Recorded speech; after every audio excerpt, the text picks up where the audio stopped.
Follow these steps to edit photos on iPhone. Let's get started. The Photos app has powerful built-in editing tools that make it easy to enhance your pictures.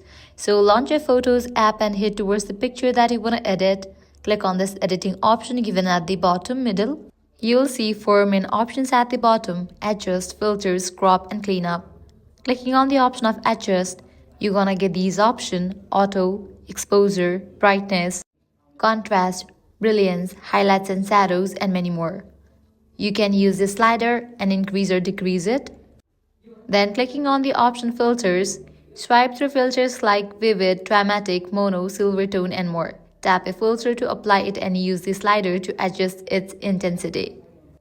Clicking on the option of crop and rotate, you can easily flip the picture, likewise rotate it, likewise use markup and draw it. Also, you can change the picture format. The last one, click on the option cleanup. Using this, you can easily remove any object from your picture. All you have to do is head towards the object that you want to remove. Just select the object, it will be removed.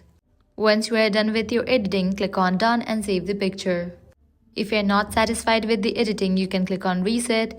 Your photo will be reverted to the original. So this is how you can easily edit photos on iPhone. If this guide helped you out, don't forget to like, share and subscribe. Thanks for watching.